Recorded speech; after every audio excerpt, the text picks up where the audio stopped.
Dream of the Red Chamber, Chapter 25. We start with these quiet emotional threads running through the house. It's all just the setup for the explosion, really. Yeah, let's unpack that. It all begins with a maid, Red Jade, or Hong Yu. She's feeling troubled because she just dreamt of Jia Yun. And in the dream, he was trying to hold her hand. Right. And these tiny, fleeting moments of desire are so important because they show you just how unstable the household hierarchy actually is. And the interesting part is how Bao Yu reacts. He saw her the day before. He's a bit distracted thinking about her, but he won't call for her directly. Why? I find that caution so strange for someone in his position. Because it's basically a microeconomic decision about reputation. Reputation. Yeah. If he elevates Red Jade out of nowhere, he risks, upsetting his main established maids, people like Xiren. They have seniority. They have power. Oh, okay. And even more than that, he's worried about her character. What if she's not suitable? Then he's undermined his own little staffing structure and created years of awkwardness. So his affections are a kind of capital, and he can't afford to make a bad investment. That's it, exactly. Yeah. His privilege is actually constrained by his need to keep order. And you see that constraint in action almost immediately. Red Jade gets sent on an errand to Lin Dayu's place. To get a watering can. And she sees Jia Yun, the guy from her dream, sitting right there. But she can't approach him. No. The text is really clear. She dares not approach him. That gap, social and physical, that's the invisible architecture of the whole house. So if that's the quiet desire, let's look at what happens when that desire turns into, well, a political rivalry with Jia Huan. That's a perfect transition. Yeah. Because the main family is out at a birthday party, but Lady Wang stays home. And she decides to give her other son, Jia Huan, a pious task, copying the Diamond Sutra. Right, and Jia Huan is he's the ultimate embodiment of resentment, the concubine's son, always living in Baiyu's shadow. He comes home from school, and he's immediately demanding, he wants tea, he wants the lamp wick trimmed. He's complaining a maid is blocking his light, and the maids, well, they really can't stand him. Except for one, Kaixia, who's noted as being sort of friendly, and she makes the mistake of giving him advice. She tells him to be less troublesome. And that kind of just goes toxic immediately. Instantly. Jia Huan, who is just fueled by this deep status envy, accuses her of preferring Baoyu now. And that's the match hitting the powder keg. It's not just about inheritance anymore. It's about who a single servant likes more. Precisely. The stage is set. And then Baoyu gets back. He's hot from wine. He throws himself into Lady Wang's lap, seeking all the affection that Jia Huan never gets. He's showing it off, really. He's relaxed. He's playful. He asks Kaixia to pat him. He's joking around trying to pull her hand. But she's not responding. No, her eyes are fixed on Jia Huan. She knows she's in trouble just for talking to him earlier. And Jia Huan sees this. He sees Baoyu touching the only maid who showed him any kindness, and that just pushes him right over the edge. The motivation is pure, jealous vengeance. His action is so swift and so terrifying, but it's framed as, what, an accident? That's the crucial part. The text says he's deliberately feigning a slip. He pushes the hot, oil-soaked wax lamp right at Baoyu's face. He was trying to blind him. It's an act of desperation. He wanted to cripple his rival for good. Thankfully, his eyes are okay. He's just scalded on the side of his face. But the household is thrown into chaos. Total terror. But Lady Wang's reaction, it's so telling. Her fury isn't really at Jia Huan, the attacker. It's at his mother, Zhao Yinyang. Yes. She calls him a black-hearted, ignorant, low-born seed. Why does the blame shift to the concubines so fast? Because the attack, for all its violence, is basically a political inconvenience. Lady Wang has to contain the scandal. Right, she can't just destroy her husband's other son in public. Exactly. So by shifting the blame to Zhao Yinyang, she externalizes the malice. It's not a failure of her family or her parenting. It's the predictable evil of the concubine class infecting her perfect home. And Feng Ji, Wang Shifeng, jumps right in to back that up, mocking Jia Huan and saying his mother is to blame for his bad manners. They're locking down the political narrative before the oil has even cooled. It's incredible. But in the middle of all this, Bao Yu's own reaction is, it's to protect people. He tells his grandmother he burned himself, trying to keep everyone else out of trouble. It's a really interesting contrast. His instinct is forgiveness, but he can't stop the system of blame. Jia Mu still scolds his attendants for being careless. And we get that little moment of real emotion when Dayu visits him. He tries to hide his face because he knows about her famous obsession with cleanliness. He thinks the wound and the medicine will repulse her. But she insists on looking. She forces his hand away and comforts him. It's a beautiful moment. It shows their bond is stronger than her neuroses. Her fastidiousness just melts away when he's really hurt. But that vulnerability, that injury, has created this enormous anxiety for the older generation, especially Jiamu. And that anxiety is now ripe for exploitation. Right on cue. The next day, Ma Doko shows up. She's Baiyu's godmother and a sorceress. And she sees the burn and just dismisses the whole accident story. She immediately reframes it. This wasn't an accident, she says. This was a flying disaster, a fizai. This is where it gets really strange. This is where human drama becomes a cosmic balance sheet. Ma Dopo is a very, very shrewd operator, and she delivers this bizarre but perfectly tailored diagnosis. So tell us about this diagnosis. Why does it work so well for a family like this? Well, she claims that children from princely and noble families are followed by these niggling ghosts. Kuchiji. Niggling ghosts. Yeah. And these spirits are always harassing them, tripping them up, knocking over their food, pinching them. So her conclusion is that this external spiritual sabotage is why aristocratic kids often get sick or have these sudden accidents. What's brilliant about that from her perspective is how it shifts responsibility. If the problem is just Jiahuan's jealousy, then the parents are to blame for bad household management. Exactly. But if it's niggling ghosts, the blame is on some supernatural force that only an expert and money can fix. It completely removes their accountability. It turns a human crisis into a solvable transactional cosmic problem. And Jiamu just eats it up. She immediately asks, is there any Buddhist law to resolve this? And the solution isn't just, simple prayer. It's a high-cost spiritual investment. A very high cost. Yeah. It requires accumulating merit, and specifically worshiping the great brightness, all-illuminating bodhisattva. Okay. But here's the hook. This bodhisattva isn't just a concept.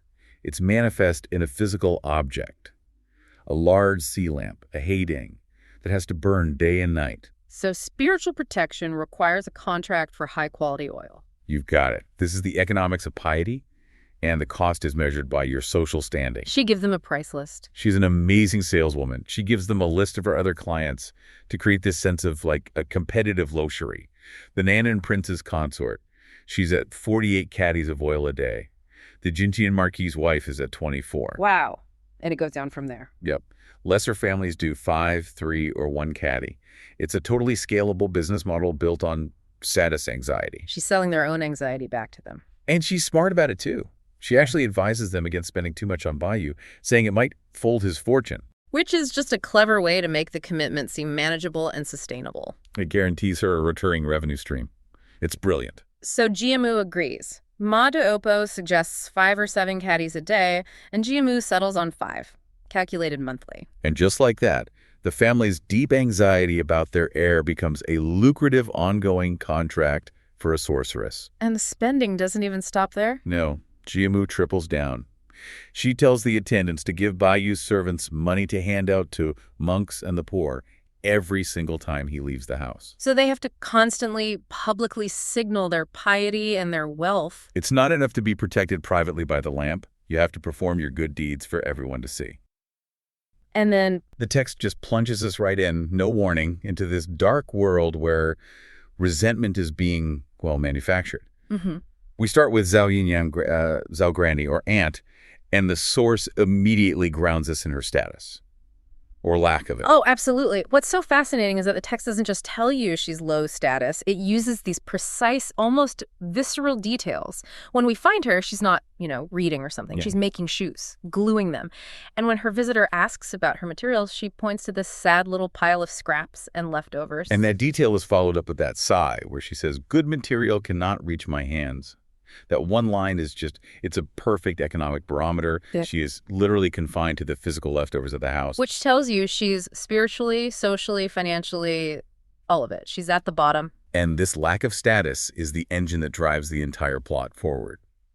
She immediately brings up her money worries when the sorceress, Ma Dao Po, shows up. Yeah, she mentions the 500 kan, which is a really small amount of cash that she sent for an offering. And she sighs that she just can't afford regular offerings. Her spiritual life is as meager as her sewing scraps. Exactly. 500 kan is pocket change in a house this wealthy. But for her, it's a struggle. Her only real hope seems to be that her son, Huan, will somehow get an official post way down the line. And that's the pivot. The conversation goes from just poverty to this raw, unbridled bitterness.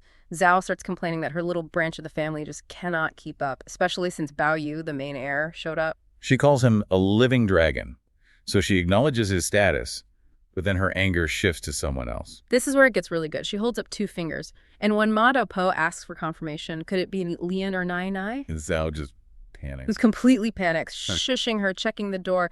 The fear around just saying that name is so real. And Lian or Nai Nai is Wang Shifeng, or Fengji.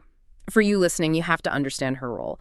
She is the household's effective CEO and CFO. She handles the money, the administration, the social calendar, everything. And she does it with this brilliant, ruthless efficiency. So of course she's the ultimate power broker. And that's why she is Zhao's primary target. And the accusation Zhao makes, Yeah. it's just venomous. She whispers that if this family property isn't all secretly sent to her maternal home by her, I am not a human being. Which is a crucial point. Yeah. Is the source saying Wang Shifeng is actually embezzling? It doesn't say. But the belief, this powerful delusion that's just fueled by Zhao's envy, that's enough. She sees Wang Shifeng as the direct cause of her own poverty. That's the justification for the secret plotting. The sorceress Ma Dou-po, she sort of pretends at first, oh, it's a sin to talk about such things. Right, but she's not very convincing. Not at all. She's easily persuaded when Zhao proposes this massive reward. And this is where the desperation becomes, mathematically concrete.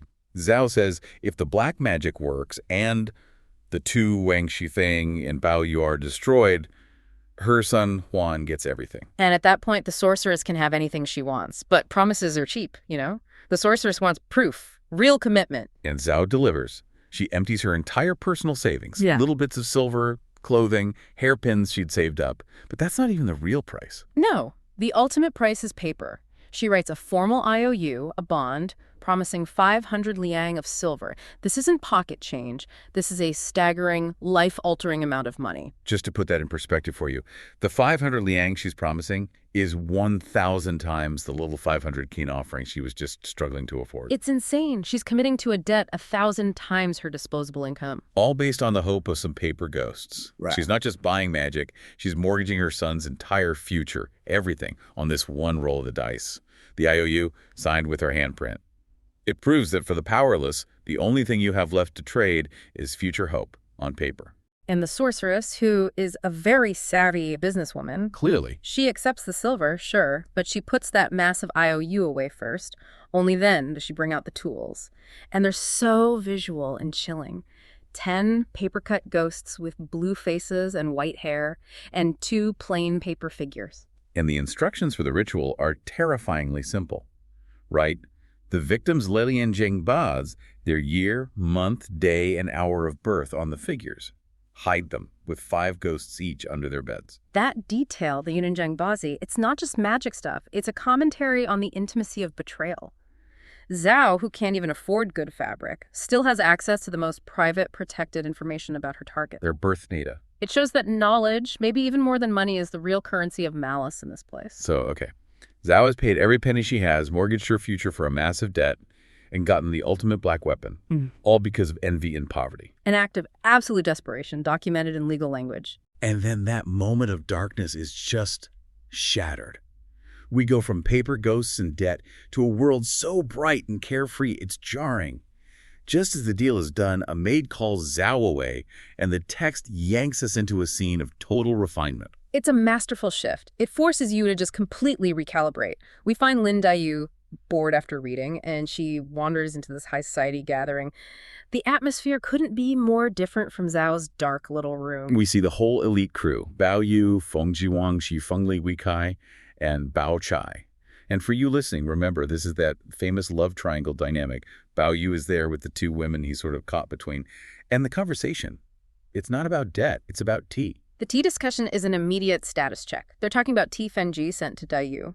Bao Yu, the ultimate connoisseur, says it's not very good. And Bao Chai, always the pragmatist, agrees.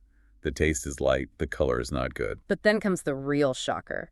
Fengji just casually reveals the tea was Siamese tribute tea. Tribute tea. This is the highest level of international luxury. It's meant for royalty, and she has so much of it she's bored by it. She prefers her own daily drink. It's the ultimate display of effortless superiority. She's not just rich. She's so powerful that the highest level of luxury is just a casual thing in her daily life. She's setting the standard of taste for everyone. And that comfort level, that intimacy, leads right into that famous, witty exchange. Dayu makes a little joke about being bossed around because she took the tea. And Fengji, who has the sharpest wit in the entire novel, does not miss a beat. She comes back with, "Since you drank our family's tea, why haven't you become our family's daughter-in-law?" And everyone just erupts in laughter. But this joke it's so serious. Dayu is mortified, blushing, calling her cheap-tongued, annoying. But think about that joke. It completely changes the temperature in the room. It turns light banter into high-stakes political theater. She's publicly endorsing Dayu as a match for the heir. Right. She's the ultimate power broker. And she's solidifying the relationship dynamics.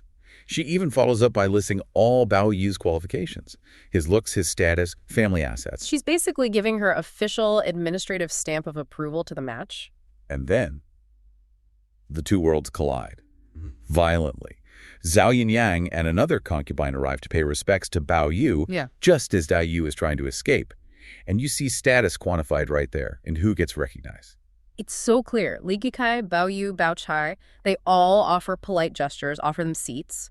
But Wan Shifeng, who is just so witty and engaged, She freezes them out. completely. The source is so explicit. It says she keeps talking and laughing with Dayu, not even looking at them. That pointed public indifference. Yeah. That is the entire source of Zhao's pain. It's not just that Fengji is rich, it's that she wields her status like a weapon, making Zhao literally invisible. She doesn't have to insult her. She just has to deny her existence. And the scene wraps up by just hammering Fengji's favor home one more time. The group gets called away, and Bao Yu tries to make Dayu stay. But before leaving, Fengji physically pushes Dayu back towards Bao Yu. Cementing her support for the match before she walks out, escorted by the highest-ranking staff. So we have this perfect, devastating contrast. One side, a dark room, a crippling 500 Lang debt on paper, fueled by scraps, a plot against the living dragon. And on the other side, sophisticated banter over Siamese tribute tea, casual matchmaking, and the effortless exercise of power through, well, witty indifference. The whole thing just centers completely on Wang Shifeng. She is the bitter subject of Zhao's plot, accused of massive theft and targeted for magical elimination. Yet at the same time, she represents the absolute pinnacle of wit and confidence. She's the one who can reject international luxury, ignore those beneath her, and dictate social possibilities with a single joke. She is both the most vulnerable target of the marginalized and the most secure, dominant figure of the entire establishment. And then, Bao Yu is just having a normal moment, laughing and teasing Lin Dayu. bam! He clutches his head, says he has a terrible headache. But it's not just pain, is it? It gets violent fast. Really fast, he shouts, "I want to die!" And the source says he literally leaps, 3 or 4 feet into the air? Yeah, it just jumps straight up and starts speaking complete nonsense. Utter gibberish. Dayu and the maids are, of course, terrified. They run for help. But before they can even really process what's happening with Bao Yu, this whole other crisis just erupts. Sister Feng. Yeah, Sister Feng enters the picture, and she's wielding a shining steel knife. I mean, this is not a domestic spat. This is an outright rampage. The source is very clear. She's killing any chicken, any dog she sees. And threatening people. She's shouting that she's going to kill anyone she wants to kill. It's terrifying. The whole garden, the text says, becomes like tangled hemp. Total confusion. And all the high-ranking women, GMO, Wang Furen, they all come rushing in. But it takes, actual brute force to stop her? Oh, yeah. A group of strong wives, led by Zhu Rui's wife, they have to physically overpower her, wrestle the knife away, and drag her back to her rooms. Amid all this panic, though, if you zoom in on certain people, their reactions are really telling, like Zhu Pan. Right. He's usually seen as this, clumsy oaf. But here, his actions are incredibly focused. He's not just running around screaming. No, he's frantically trying to protect his female relatives from the crush of people. And this is where it gets so interesting, because even in a crisis like this, the social anxieties are just paramount. He's not just worried his mom will get shoved. He's terrified that his sister, Bao Chai, will be seen. Exactly. Seen by men. For a woman of her status, that would be a catastrophic loss of face, a stain on her reputation. He knows who he's dealing with, too. Yeah. The source says he knows Jiazin's crowd are focused on women, meaning they might, take advantage of the chaos. He's being the perfect, hyper-vigilant older brother. Yeah. But then Then you get this incredibly human little detail. Right in the middle of all this protective frenzy, Yeah. he just stops, freezes. He literally swoons. The source uses that word. Because he catches a glimpse of Lin Daiyu's grace right there in the middle of all the chaos and violence. So even with spiritual death and mayhem all around, these basic human drives, desire, social rules, they just take over for a second. It's an amazing moment, and it sort of hints at the real nature of this whole affliction. Because the family, they realize this isn't a normal sickness. Not at all. And they start throwing everything they can think of at the problem. A total mix of medicine and, well, superstition.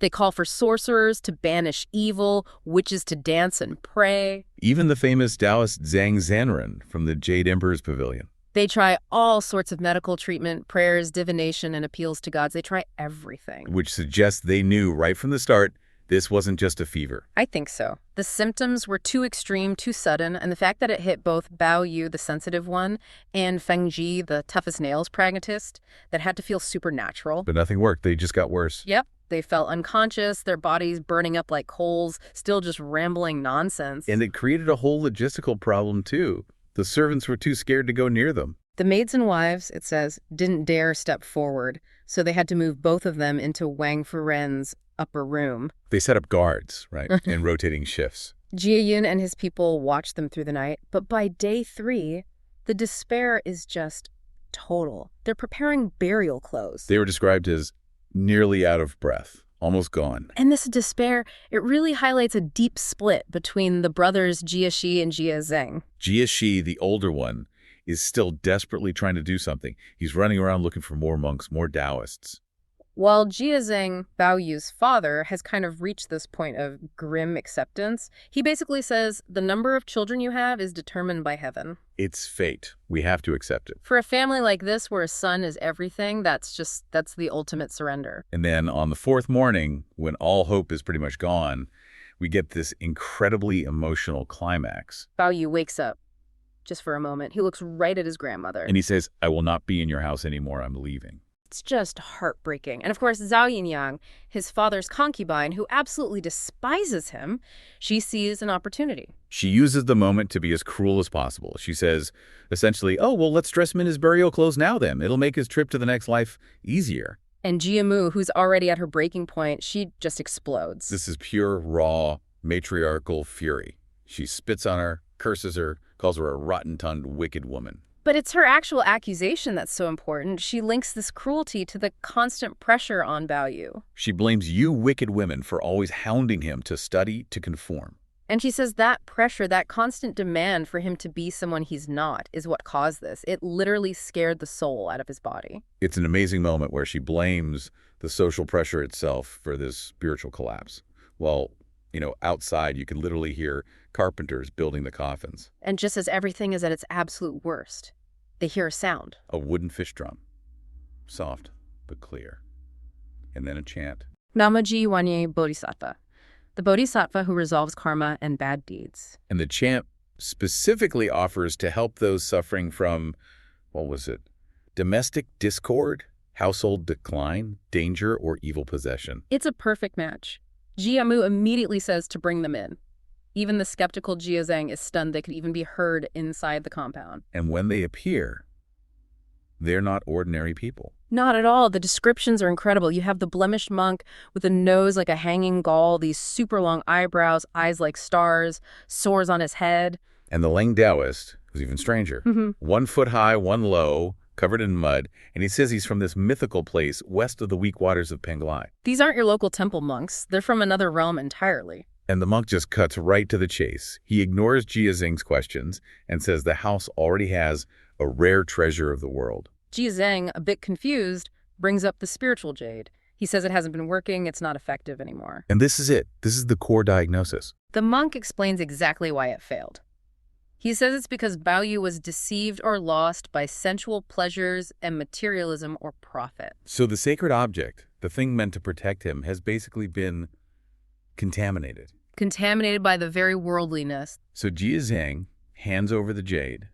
The monk holds it, he sighs, and says it's been 13 years since the stone left Green Ridge Peak. He then delivers this prophecy, these 2 rhyming stanzas that chart the jade's entire journey. Let's break those down. The first one is about its original state, right? Before it came to the mortal world. Yes. Bound by neither heaven nor earth, no joy nor sorrow in the heart. It was pure, perfect, until it chose to come seek out right and wrong in the human world. That choice was the beginning of the fall. And the second stanza is about the present, the reason for the sickness. It's stained by powder and grease, fouling the precious light. It's trapped in a mortal dream of luxury and passion. And the only way out, the only way to awaken, is for the karma or wrongdoing to be repaid. The illness itself is the repayment. Exactly. The illness is the mechanism. So the cure isn't medicine. It's a ritual, a re-sanctification. The monk hands the jade back, now divine again, and gives them very specific instructions. They have to hang it on the upper threshold of the bedroom. And put both Bao Yu and Feng Ji in that same room together. But then comes the most critical restriction. He says, other than their immediate wife and mother, no yin people should contaminate it. Let's pause on that. Yin people here basically just means women. It does, and it sounds harsh, but it's completely logical with the diagnosis. He just said the jade was stained by powder and grease. Which is code for the sensual, worldly, feminine yin energy of the red chamber. Precisely. So to restore its purity, the jade, and by extension, Bao Yu needs to be temporarily separated from that source of contamination. It's a spiritual reset. They promise recovery in 33 days. And then, before anyone can thank them or offer them money or tea, they're just gone. Vanished, without a trace. And the family follows the instructions to the letter. They move the patients, hang the jade, set the guard. And the recovery is immediate. It doesn't take 33 days. No, that very same night, Bao Yu and Feng Ji gradually woke up. And the first thing they both do. They say they're hungry, they ask for food. It's so human. The family is overcome with relief. They boil them some rice soup, and it says peace finally returns to the household. But while that relief is happening inside the room, we get this great little scene of the crowd waiting outside the door. A peanut gallery. Yeah, I've got Lin Dayu, Bao Chai, all the maids waiting for news. And when they hear that the patients are awake and asking for food, Lin Dayu is the first to react. She just sighs with relief. Amitabha Buddha. A very pious, heartfelt reaction. But then Bao Chai, who is always watching for an opening. She sees her chance. She turns, laughs, and makes this incredibly cutting remark. She basically mocks Dayu's piety. She says the Buddha must be very busy these days, not only teaching and saving souls and curing Bao Yu and Feng Ji. But now he also has to manage Miss Lin's marriage or destiny. Oof, it's a direct hit. She's twisting Dayu's relief into a jab about her hopeless romantic prospects, implying only a literal Buddha could sort out her love life. And Dayu's reaction is just as predictable. She blushes, she spits, she calls them all horrible people for imitating Sister Feng's sarcastic, rotten tongue. And then she storms out. A very dramatic end to a miraculous day.